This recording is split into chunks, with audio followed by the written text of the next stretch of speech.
Mr. Speaker, I yield myself the remaining time. Oh, and I assume the gentleman has no more speakers, right? Their speaker, okay, thank you. Ranking member. Yeah. All right, Mr. Speaker, I'm not going to reiterate the long list of reasons that these resolutions are a waste of time, and quite frankly, they're an insult to the intelligence of the American people. Let me be clear. This socialism resolution is useless. It does nothing. It does not matter. Who the hell cares how anybody votes on it? But we're here for one reason, and we're here for one reason only. My Republican colleagues are pushing an extreme far-right agenda that benefits the rich and powerful and screws over working families and everyone else.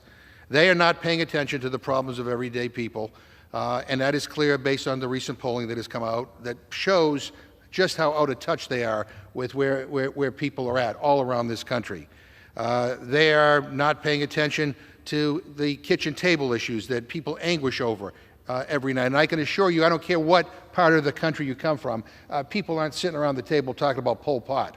But anyway, that's what my Republican friends think is a national priority. You know, I mean, we're talking about socialism in this resolution, but we're not talking about a definition or what it is. Are we talking about public schools? Are we talking about roads? Are we talking about Social Security? I mean, give me a break. We've been hearing this stuff for decades and decades.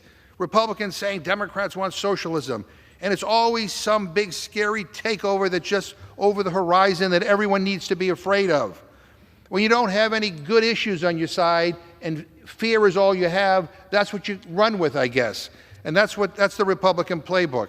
You know, and you know what's funny is that the same Republicans who decry anything that government does as socialism never seem to have a problem when it comes to huge handouts for billionaire corporations.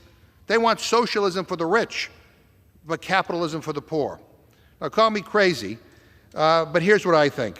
This resolution is not about socialism. It is about scaring people. It is about dividing people. And quite frankly, I think, based on what happened in the Rules Committee last night, it is about setting the stage to go after the social safety net in this country, which includes Social Security and Medicare. If that wasn't the case, why in the world would my Republican friends not allow a clarifying amendment to make it clear that that was not the intent? They all voted no. And when it comes to Congresswoman Omar, a good congresswoman who fights hard for her district and for her values, this isn't about punishing her for anything she said. It's about scoring political points.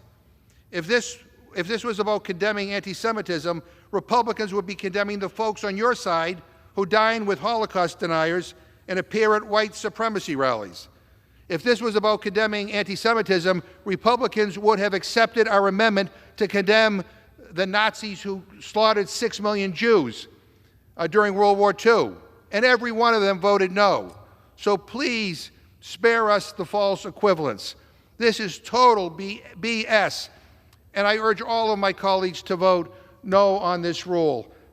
This is really a sad day for this chamber, with all that needs to be done. With all that needs to be done, this is the priority. This is the priority. And I should add, for good measure, all of this is being brought to you under closed rules.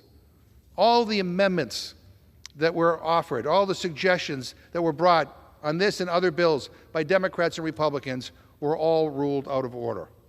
I mean, some of this is non-controversial stuff, all closed. And the issue with Congresswoman Omar was brought to the Rules Committee as an emergency.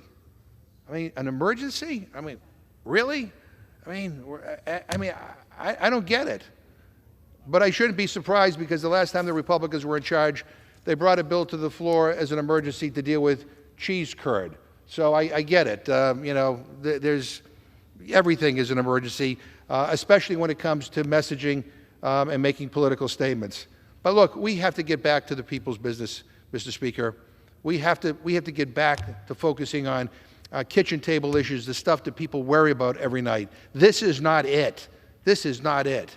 And I really regret that we're wasting this time on these poorly crafted bills that do nothing to help anybody in this country. And with that, Mr. Speaker, I yield.